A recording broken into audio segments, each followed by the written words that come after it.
So the last one I want to go over is the doctrine of perfect preservation. And that is, of course, in context of the Quran. The Quran, Muslims tell us today, has been perfectly preserved, letter for letter, word for word, halakha for halakha. Nothing has changed. The Arabic has always been the same. It has never changed at all from the time of Muhammad to the 21st century. This is not true, which I'm sure comes as no surprise to you, Jay. But Muslims do believe this, and they do believe this today. When I go to Speaker's Corner, I talk to Muslims, and I saw a father tell his son that he shouldn't worry because there is only one Quran. And I had to intervene. I just felt I had to intercept there and say, no, I'm sorry, but that's not true. Your dad has told you something that isn't true there. I'm sorry. And of course, he realized I knew my stuff, and then he didn't want to continue that conversation, especially since his son was watching. But let's go through this. So there is an understanding about the Quran that there is at least 7 ahruf, which is 7 different ways, different modes, according to Arthur Jeffrey. That's how he translates the Arabic term ahruf. 7 different modes that the Quran was revealed. And there's also 10 different qira'at or readings or recitations of the Quran. They are not the same thing. They are different things. The idea is that Muhammad wasn't just given the Quran in one mode, one Arabic mode. He was given it in 7 Arabic modes. This, of course, is difficult since today we only really have one Arabic mode. If you ask a Muslim to recite the Quran in Arabic, they're going to give you what they consider to be just the version. And that ultimately goes back to the Uthmanic recension. And Uthman made sure there was only one version or one copy. Now, he had some variants in his copy, but nonetheless, it is, for the most part, just one copy. So it raises the question, where are these other 6 ahruf? Since Uthman just gave us one version. Well, we don't really know. There isn't really an answer to that, and it's a very difficult question for Muslims. Now, according to the standard Islamic narrative, Abu Bakr, he writes down the Quran in 634 AD. That's 2 years after Muhammad had passed away. And he did this by gathering the Quran in both written and oral traditions. Now, this is important because Muslims will often say that he did it completely through oral or written sources. They'll pick either one and they'll say it was just this one. And they do that to make it sound as if it was a lot more complete and a lot more prepared when Muhammad died, and that's not the case. The hadith sources make it clear that it had to be a measure of both because they didn't have the fullness of either. There wasn't companions who would memorize the entire Quran, and there wasn't written accounts that included the entirety of the Quran. So they had to recompile it through using both of these sources. They had to get people who had memorized parts of it and people who had written down parts of it. And that's how they compiled the Abu Bakr Quran 2 years after Muhammad died. Then this Quran basically ends up underneath Hafsa's pillow for a period of decades until Uthman, the 3rd caliph, comes around and he makes the Quran again due to fearing that certain aspects of the Quran have changed and people are reciting it differently, and he wants to make sure it's recited in just one way, one method. And what's interesting is he gathers different materials.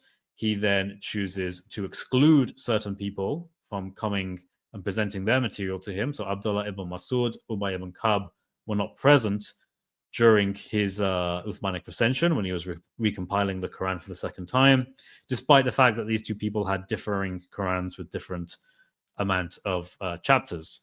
That obviously would have been very problematic for him to address, so he simply does not invite them. He then orders, after he has finished compiling his Quran, which did use the Abu Bakr Quran that's now under Hafsa's pillar. He made sure he got that Quran and did include that one.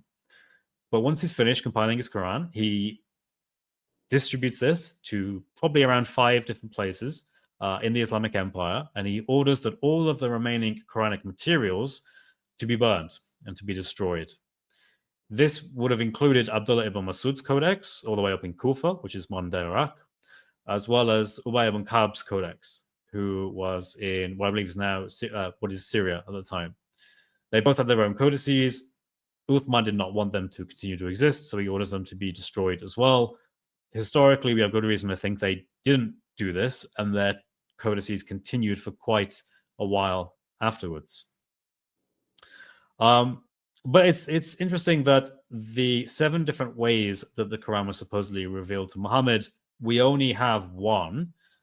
Scholars will maybe be a bit more open-minded to some other Aruf modes existing today, but they won't be able to demonstrate them.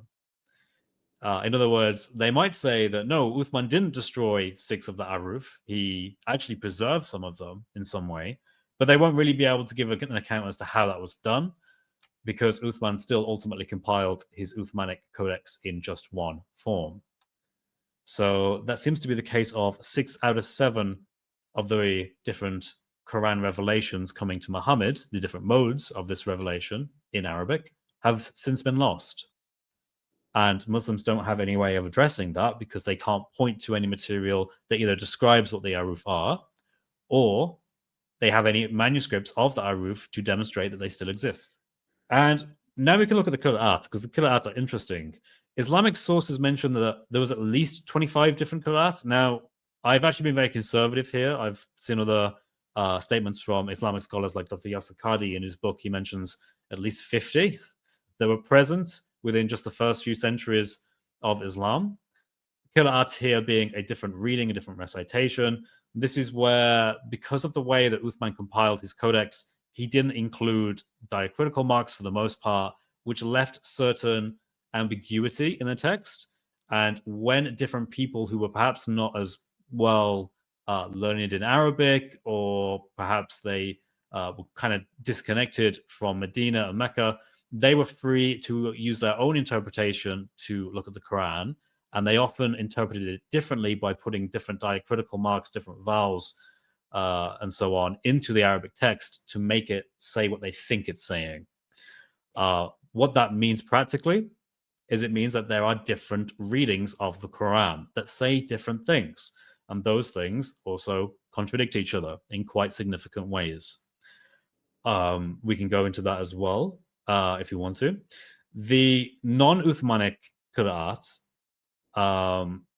is also, so just keep this in mind, Jay, when I say there's 25, potentially even 50 different Qur'at readings that are available in the Islamic community, these are versions of the Quran in Arabic that differ, that contradict, that are also being given in Friday prayers by imams.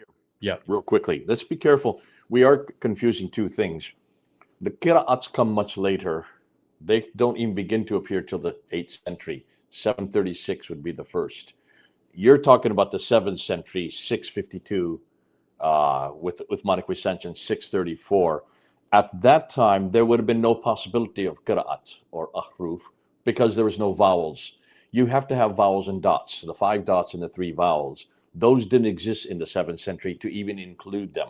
It's because because you couldn't read what was the consonantal text, the Razm itself, that they had to introduce 5 dots and introduce 3 vowels, the Dam, the Kasr, and the Fatha, and that would have been introduced in the 8th century.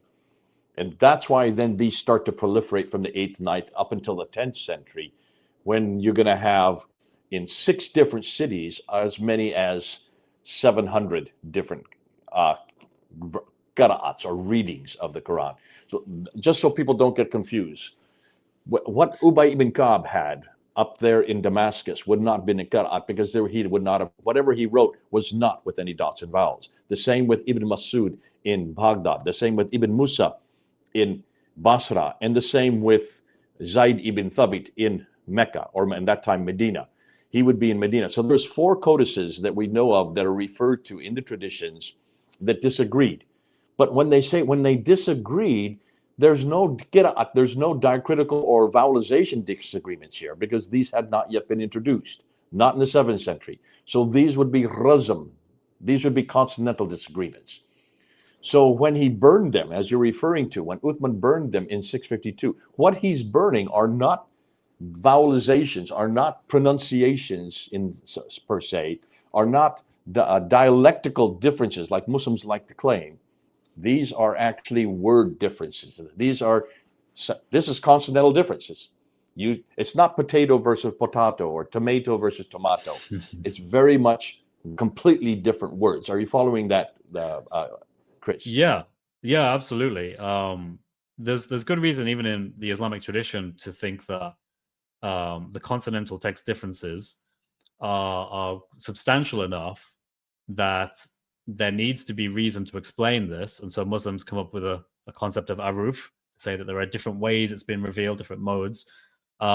Because there's hadith where it talks about different companions arguing over how they hear Muhammad recite, how they've heard Muhammad recite the prayer, a particular surah, Surah 25, Surah Al-Furqan, for example, and they have differences. When they recite it, one companion recites it one way, one companion recites it another way, and these are not just potato, potato, tomato, tomato. These are very different consonantal differences that change the word substantially. They change the meaning substantially. And because of that, they get upset with each other. And they actually, one of them drags the other to Muhammad, according to this reliable tradition in the Islamic perspective. And Muhammad says, no, I said this way and I said it this way, which to me seems like a way of trying to account for these differences, right? These early differences, these variants, how do they explain them? Well, in the Islamic tradition, it's said that Muhammad received the Quran in the 7 aruf, 7 different modes. But yeah, the Qur'at are not that. The Qur'at are later.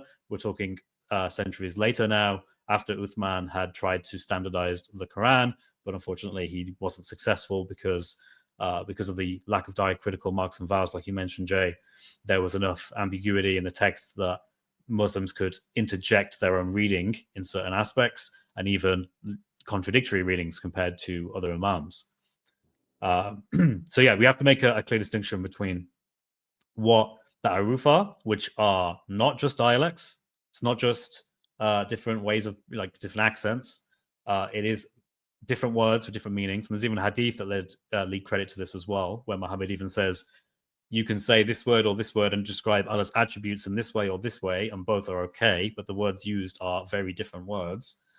But then the Qur'at that comes later, that's where we have the diacritical issue, and that's where we can have these much more slight variations, but still significant and still contradictory.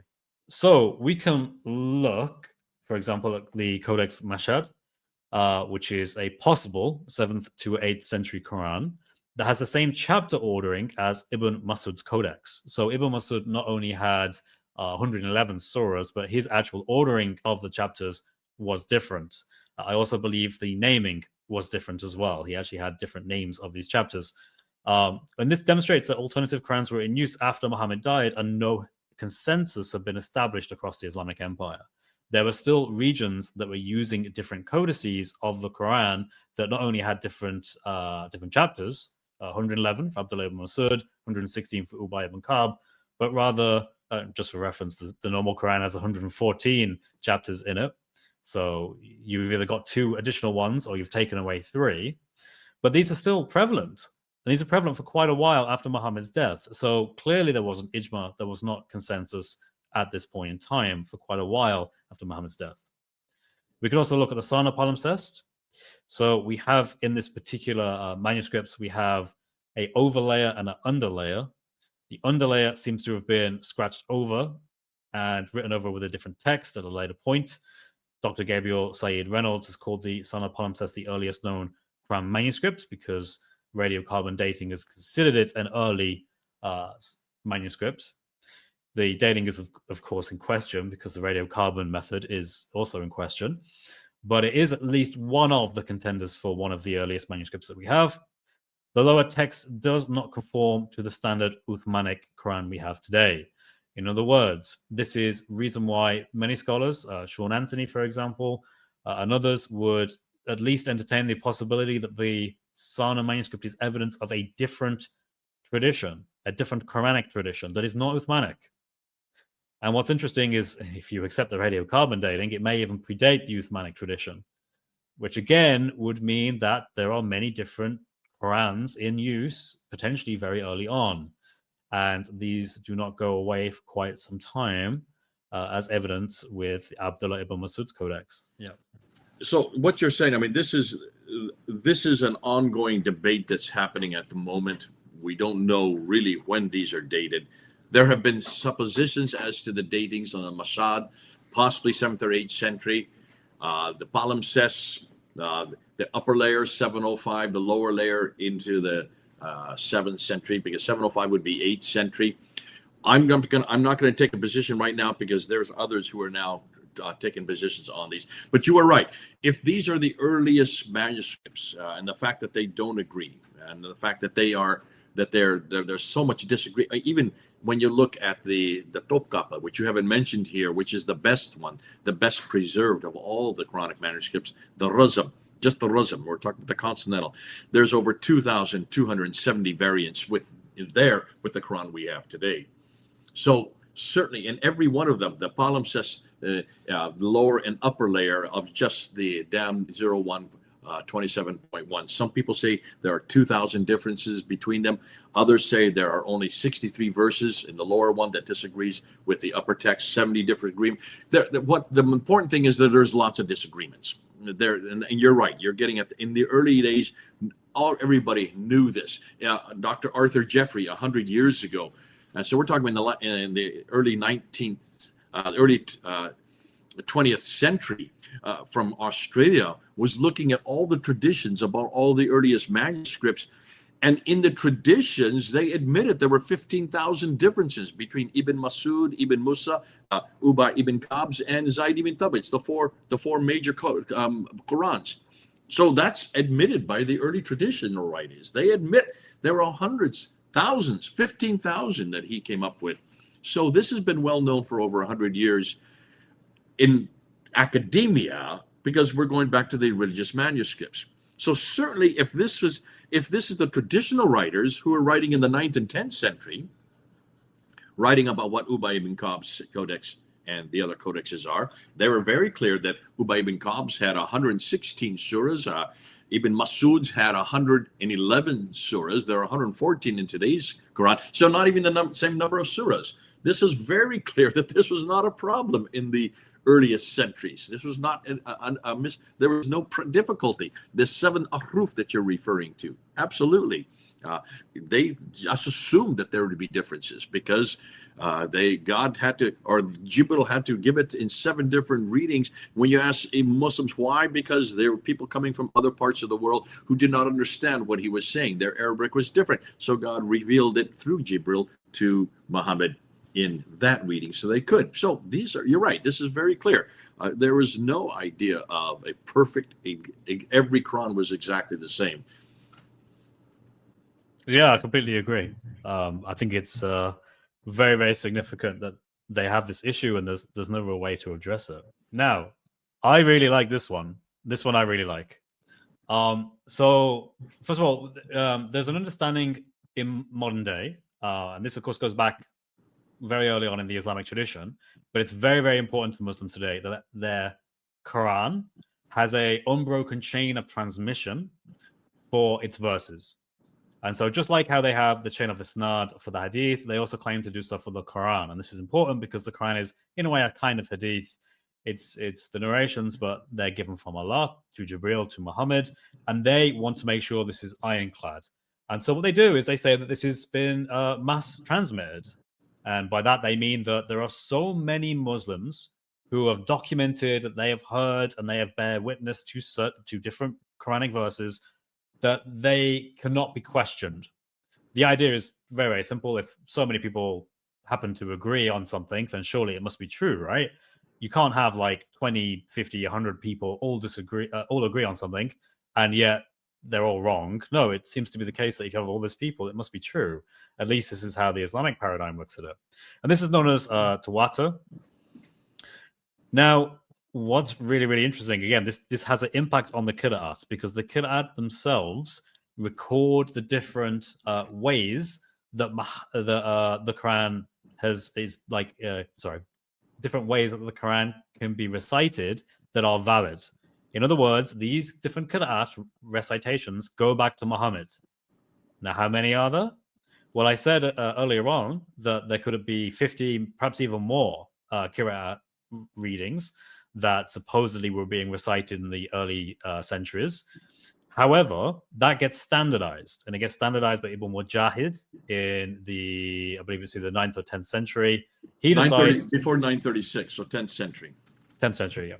he decides, hang on, we can't have all these different variants. We need to simplify them into ones that we can confidently say go back to Muhammad. Muhammad definitely said these ones. And these ones, Muslims will today tell you are mass transmitted. And these are the 7 that Ibn Mujahid canonized. This, however, is not the same as the Aruf, by the way. Ibn Mujahid actually was criticized frequently for picking the number 7 because it confused a lot of Muslims in thinking it's the same as the Aruf, but they're not. They're 2 very different things. These 7 do not stand the test of time in that later on in the 15th century, Al-Jazari, he comes along and he actually expands the canon of accepted qira'at that's supposedly mass transmitted to 10. So we've gone from 50 or more down to 7, back up to 10. So that's interesting human involvement in this, and Muslims better have a good way of demonstrating that this is mass transmitted. But they actually don't, as Dr. Marine van Putten has pointed out. Marine van Putten, in his blog, actually looked at the Islamic sources for both Ibn Mujahid and Al-Jazari, and he finds that according to their opinion in their written works, they denied that these qira'at, these 7 or 10, 7 for Ibn Mujahid, 10 for Al-Jazari, they denied they're mass transmitted. He says that cannot be a criteria for including these because that actually brings about significant implications. So we actually have the very people that canonized these variants telling us they're not mass transmitted, which is really interesting. And when I point this out to Muslims, they don't have a response because it's true. They did, in their own works, tell us that these are not mass transmitted because the issues that brings. I mean, let's think of an example. If it turns out that we had 50 people all bear witness that Muhammad said a particular phrase that didn't seem to be complementary with the Quran, if we said that this was the only criteria we would need, we would have to just accept everything. So whenever we find a qira'at that doesn't work with the Quran, it seems to be contradictory, it's not Uthmanic, for example, we would have to accept it anyway because it's mass transmitted.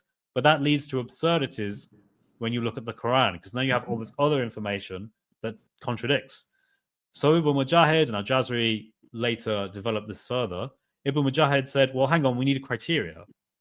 So we need to say, first of all, is it Uthmanic?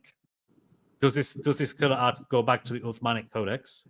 If it doesn't, it cannot be from Muhammad. He also says, is it transmitted according to at least one valid Sahih chain? One. So not mutawatir, not tawatur, not mass transmitted, but rather just a single chain that goes back. That was his criteria. So we can see that the Islamic scholars had a very different perspective on what the qira'at were. The very people that established the 7 and the 10 qira'at, they canonized them. They said these are the ones that go back to Muhammad. Also had to admit in their own works they're not mass transmitted. What's this one right here that I have in my hand right now? I can't see it. What's that one? Well, it's the one that you're using as well. It's the one that we're all using. Which is this? Hafs and Asim. Hafs and Asim. Okay, so Asim would be from Kufa, right? Yeah. And yep. Now, when did Asim die? I cannot remember, but I'm thinking it was the 8th century. 8th century. In fact, when did all of these guys die? Pretty sure it's all around 8th or 9th century. All of them 8th and 9th. One went up to one was up to the 10th century. Mujahid was 936. Shatabi, who's in between, who then gets the students, for 2 students for every one of the 7. That's 1194. So that's 12th century. So you have another 14 that are added onto the 7. And then you have Jazari, you're right, Jazari or Jazari, however you want to pronounce it, in 1429, who adds the next 3. But then he also has 2 students each. So that's another 6 that are added on there. Some say there could be as many as 30. Others say, well, yes, but they're just doing the same thing that they're the Ruwais, the Ruwayits. These are the Ruwais. How would you translate that? Ruwais are the students of the readers, The qira'ats or the ahruf are the readers, the 10 eponymous readers. Then you have 2 students for each one of them. So it could be either 20 or 30 that you're referring to. Both are correct. Now, notice all their dates. None of them, not one of them, is from the 7th century. Isn't that interesting? Yeah, very. However, there wasn't a problem with this in the set. So in the 8th, 9th, and 10th century, this was not a problem that they were all different. Up until the 12th century, it wasn't a problem that they were all different. Up until the 15th, you're talking about 1429. That's 800 years after Muhammad. There still was not a problem with these differences. So this is continuing on. Your whole idea that there is a doctrinal development that today they didn't have back then, I can see that this is going to be a problem. I'm surprised Van Putten has actually brought this to a fore, because he's usually one that you always associate with trying to show the doctrinal authenticity of the Quran, that there is only one. He's very clear that the Uthmanic Quran is the same one we have today. So it's fascinating that he seems to be going against us from what you're telling me. Yes. Yeah, like I said, he's written an article on this on his blog. And I find it really fascinating because he quotes the sources and he shows, look, this just isn't true. He actually says, look, you can't show that any of these qira'at are mass transmitted. He agrees with Ibn Mujahid and Al-Jazari, which is really interesting. So, of course, Muslims hold this doctrine very dear to their heart today. If you ask the average Muslim on the street, is the Quran mass transmitted? They'll tell you absolutely. It goes all the way back to Muhammad. All these qira'at, if they even know about the qira'at, yeah, it goes all the way back to Muhammad. But that's not the opinion of their scholars. It is a later development. Okay, all right. Well, I mean, just take into consideration, if you have An-Asim, you have Kasai, and you have the 3 of the 7 are right there in one little town called Kufa, and they both have 2 students each. So that's another 6. So you already have 10 within the little town. When you say mass transmitted, wait a minute, where in the little town, the fact that they are actually coming up with 10 different qira'ats, 10 different readings within one little town of probably 200,000 people, that's not mass. Okay. Yeah. What's interesting, just to jump in, I don't know if this is in this presentation, but I'm going to include it anyway. I was reading Dr. Gabriel Said Reynolds' book, and he actually mentions that when it came to the 1929 Cairo University, Al-Azhar, I'm trying to remember the name of it in Arabic. 1924 Al-Azhar with Muhammad ibn al-Haddad, who is the one that chose the Hafs and Asim. Right. So what's interesting is when they decided on using Hafs and Asim, they had to decide on that first, but they also had to decide on exactly what version of Hafs and Asim to use. Well, because again, that took another 7 years to do that. It didn't happen on the 1924. It had to be revised, and then the 1936 edition, which was 12 years later. Then they put out the Farouk edition, had all the revisions done.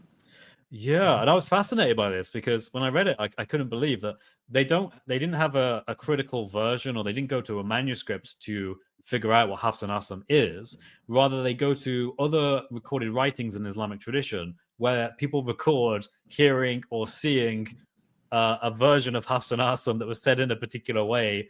And these people note all these differences that they've come across, and they then use that to try and recreate what Hafs and Asim is. And I find that amazing.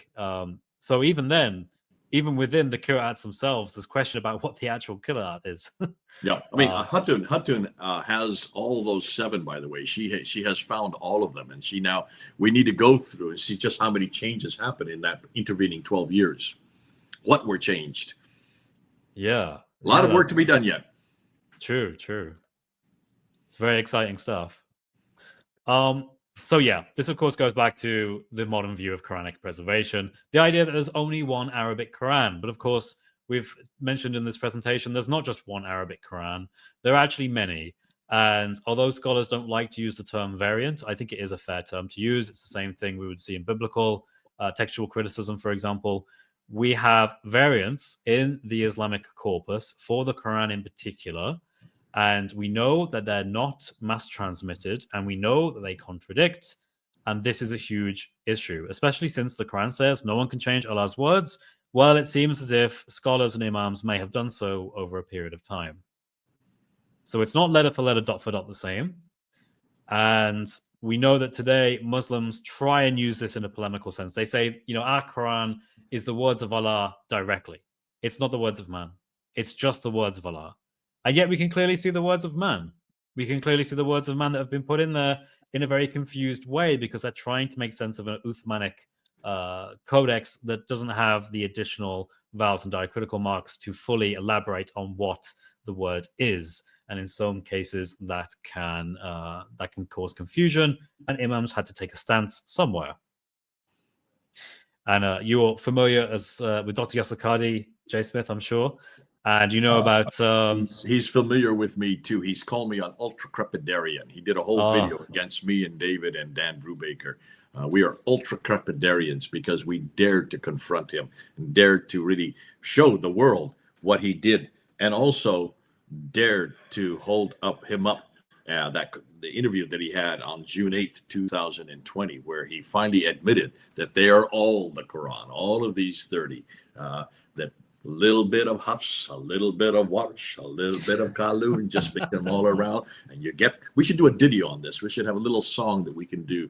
Dr. Yassir Qadhi, boy, did he take a fall on that day. And that's really when the Quran, the whole idea of the preservation of the Quran, that he had been preaching and preaching and preaching. There are so many videos. Not one word, not one dot had ever been changed. This is the only scripture that is highly preserved, that is absolutely preserved. Unlike the Bible, always in contrast to the Bible, we didn't even have a dot or a vowel or a word.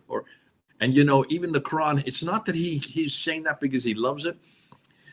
I don't know if you know this, Chris, but the Quran makes that claim itself in chapter 10, verse 15, in chapter 18, verse 27. No word, no one can change Allah's word. It's very clear there. In chapter 15, verse 9, for Allah preserves his word from being changed. And then most Muslims would say that chapter 85, verse 21 and 22 clearly stipulate that the reason is because this is the eternal word of God. It has always existed on these preserved tablets that they call about. And that's why it can't be changed. Because how can you have an eternal text that has always existed? How can man that change even one word, one dot? And how could that would also show the weakness of Allah. So you can see they have to hold to what the Quran says about its own self. So you can see the dilemma they have for them. Yeah, absolutely. It's a real mess. And I'm really glad that more and more Muslims are learning about this. And I thank Dr. Yassir Qadhi for being honest and talking about the issues with the holes in the standard Islamic narrative, as well as other things he's been very honest about. I really appreciate that from him. So yes, here are the sources that I've mentioned in this presentation. This is particularly to do with Quran preservation. Just looking at these sources here. I also have a QR code if you'd like to grab this presentation. You can find me at Chris at Speaker's Corner. I have a YouTube channel where I make content that is very much similar to this. You can check me out here. And yeah, thank you very much. And if you want to support me, there's another QR code. Okay, well, Chris, this has been excellent. These doctrinal developments that you're going through, absolutely, they are. This is so true. Much more, what's the word? Relaxed, unchallenged at the very beginning. It looked like, you're right, that this prophetic infallibility, the Quran is so full of failed prophets, one after the other, except for one. Our good Lord Jesus Christ is the only one that is really infallible. And I like what you said, that the reason that today they have to elevate the other prophets, trying to get them up to Jesus, is what they're trying to do. They're trying to raise the other prophets alongside Jesus, because Jesus is so superior in the Quran, in everything he does, on all the major doctrines. Jesus is by far the best you can get in the Quran. Yet we now see that is not what it was like in the 7th, 8th, and 9th, or even up until the 15th century. It looks like it's after the 15th century, and possibly even in the last 2 centuries, where this infallibility was introduced. The doctrine of exclusivity. The fact that Islam is so distinct from all other religions. It looks like that's not the case. And you went back and you showed that it was much more ecumenical. You looked at chapter 2 of the Quran, verse 262, chapter 5, chapter 3. These are reference after reference to the Quran where it looks like Jews and Christians and Sabaeans are included in this group of the Ummah, the group of those who are the believers. And you gave examples of historical examples. I like what you did with Muawiyah, looking at the inscription there. It looked like very clearly that he went to Golgotha. I added the idea of look at the coins with all the crosses on it. It looked like there was quite a few. Certainly Muawiyah from 661 up until 680. That's well read into the late 7th century. And then with Abdul Malik, who certainly, if you look at his first ones, he does have the orbs with the crosses on it. He takes the crosses off. So even he had the crosses to begin with. And then he deforms the cross and starts introducing this. Seemingly, for me, it sounds like an anti-Trinitarian attack against Jesus and the divinity. That's still up in the air. We're still arguing about that. But certainly the historical critique, the historical material suggests what you're saying, that there was a much more ecumenical approach, much more amelioration towards other beliefs, towards Christianity and Jews, certainly those two. Although the Quran comes out pretty strongly against Jews. Yes. In chapter 4 especially. So there is both and going on there. And then you talked about the perfect preservation of the Quran, and we could go on that for hours. It does not look like Muslims who claim that not one dot, not one letter, not one word has been changed. And I think they're trying to compete with Christianity, aren't they? In almost every one of these cases. They're trying to compete with us. It's all about trying to, it's one-upmanship. The idea that they can outdo us because we've had critical scholarship applied to our biblical text, and we've survived that, we've thrived through that. But of course, Muslim not so much. They've been a lot more withholding of their scriptures. They don't want to have them analyzed through a critical lens because they're aware of the kind of issues that we know about. They're aware that there are different variants. They're aware that their tradition is an interesting tradition where you have to basically put your faith in Uthman. You have to hope that Uthman got it right. If Uthman got it wrong, then you don't have the words of God anymore from their paradigm. So it's a lot of pressure on Uthman to perform. He's got to be the best. It's getting even worse now with the traditions when we're now looking at what Muhammad said and did, the hadith and the Surah. Look and see what Yassir Qadhi said on just July 31st, where he tried to say this whole edifice of historical criticism was created for the Bible and only for the Bible, and it did a great job of showing just how hopeless the Bible is. But you cannot do that when it comes against the traditions. You must not apply it. And the reason why is because it is a bias. It has a Western bias built into it. And what's the bias? They don't start from the premise of belief. Yeah. Isn't that fascinating? You must start from the premise of belief. And they say, I think Yassir Qadhi's, maybe not in the same video, but a different one. He says that they don't critique. They don't hold the line at the companions. We don't critique the companions. The very closest one, Aisha, Abu Bakr, Umar. We don't critique them, but scholars will do that. Western critical scholars will do that, and when they do that, we don't really have answers for it. So that was very revealing.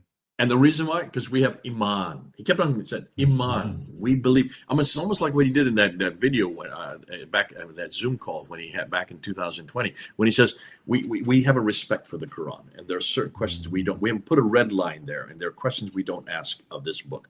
But when I was at Yale University, there are no red lines, and suddenly I had not a crisis of faith, but a crisis of knowledge. Oof. And so you can see. Today, they are struggling hard because they have to try to keep up with Christianity. See, we don't ask of our Bible that it is eternally preserved. We don't even make that claim that it's eternal. We don't make that claim that it was revealed over a period through the angel Gabriel to someone named Matthew, Mark, Luke, and John. We know the Holy Spirit inspired them to write what they wrote, but they wrote at their own method. They wrote with their own style of writing. They even used their own terminology. So it was very much their personality that comes out in the pages. That's why Matthew and Mark and Luke and John are so different. And we don't have to therefore defend it. We don't have to defend this eternality. We don't have to defend this infallibility that eternally infallible that they have to do. Go ahead, Chris. Yeah, ultimately, man is involved in our scriptures. That's absolutely fine because the Holy Spirit is also involved.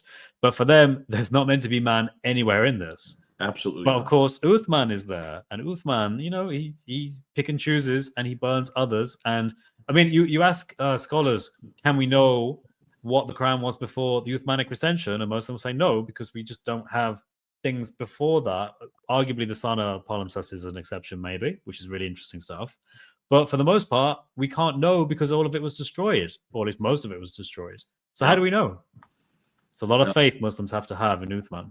Shadi Nasa talks about 5 different stages of canonization of the Quran. The first one would be 652 would be the Uthmanic stage, where they burned all the other ones and retained this one. Then you have 936, so that would be the 10th century with Ibn Mujahid. That's where he chose just these 7. And then you have Al-Shatibi in the 12th century, 1194, who then chose the 2 students from these 7, so that's another 14.